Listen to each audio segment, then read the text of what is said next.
Hello there guys, my name is Cyrus and this video is all about most cost-effective units in Medieval 2 Total War Vanilla. I spent a few weeks making this one, so I hope that you guys will enjoy this. And please keep in mind that this list is very subjective one and it's supposed to be just a general overview of units you should get in low or medium money games. Enjoy! Starting off with Religious Fanatics. This unit is my favorite one across the board. These folks are carrying wooden clubs with surprisingly outstanding performance.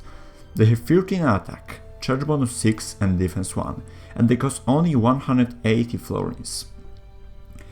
For the price, you get a unit with great morale, attack and charge bonus. Regardless of your skill or micro speed, you won't regret bringing them to the fight. From my experience, majority of players use them as meat shields. It's not a bad idea at all, but I prefer to exploit their charge bonus at speed, so I usually deploy them on my wings to make outflanking enemy easier. As you can see, their experience upgrades are significantly cheaper than attack ones.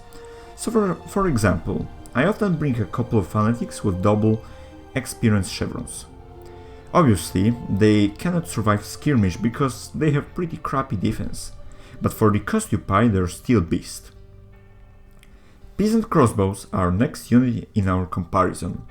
Very underpowered unit in my opinion, it can be a nasty surprise for the enemy.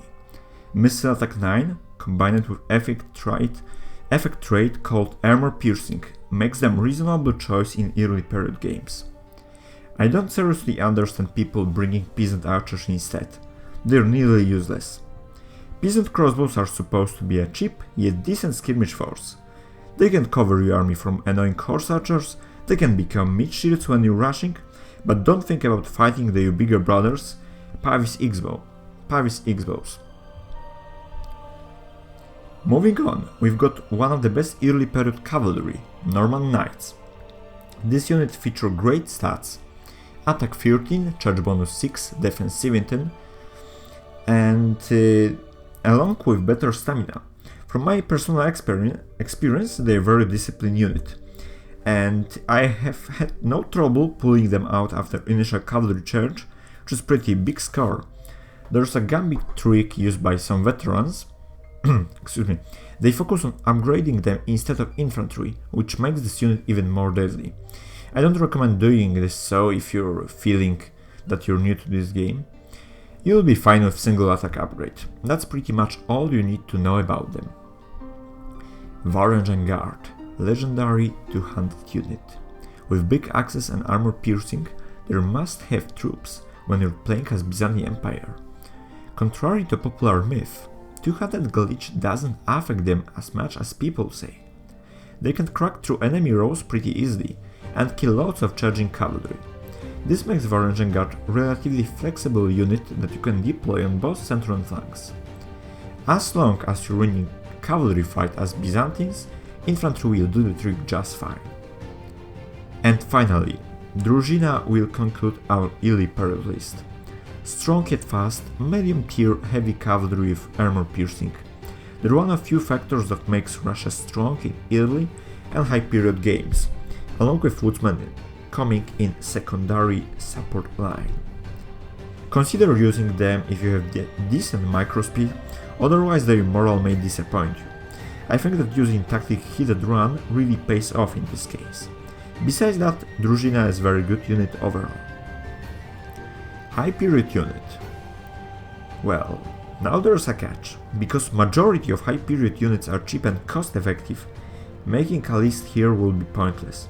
Amongst other factions, Moors, Poland, Russia and Scotland shine over the rest. But there's one unit I have to mention. Tuareg Camel Spearmen can be a game-breaking unit if used correctly. It's all down to their scary horses attribute. They have horses suffer huge moral penalty when fighting them, and that's why camels can rout heavy cavalry in a matter of seconds. It's really hard to counter them in low money games, considering their price. Very cheap yet pretty overpowered unit. Have fun trying them out if you haven't already. All periods. And now you're finally in most common setting, all periods meta. I'm not a big fan of playing it, but nonetheless this is still most commonly played era nowadays. So let's find out which units were good enough to be listed here. Heavy Billmen Militia and the rest of Billmen units are good choice for English army. Contrary to popular belief, England is rather a rush faction for one simple reason.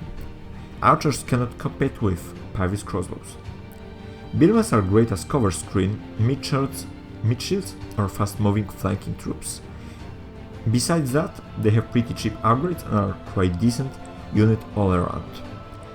As 200 units, they have actually a pretty good bonus when fighting cavalry. Pike Militia. Do I really have to explain more? For price of 150 florins you get a great counter-rush unit, and you can literally spam experience upgrades to make them even better. This is must-have unit for all western factions, regardless of rules and money. Put them in the front line behind skirmishers and smile at enemy cavalry rushing towards you. Most of people don't know how to rush properly. Pike Militia is an answer for all your questions here. Rusher will have to take his time to outflank you and regrow up, and you can get some nice volleys on them. Meanwhile, the bigger unit sizes, the stronger Pike are, but Pike Militia is okay in normal unit scale as well. Personally, I bring couple of them with free experience chevrons and single attack upgrade. Moving on, we've got probably best Venetian unit across the board. Stradiots, light cavalry that can destroy heavy one in blink of the eye. Their secret is simple. They're fast, and when they're engaged in hand-to-hand combat, they switch to maces very quickly. Some people suspect that it's kind of animation bug, but regardless of its cause, Stradiots are outstanding light cavalry unit, being able to hold on their own for a reasonable long time. They can be pain in the ass for new players. I've seen even couple of veterans banning them just because they are so OP. Lol.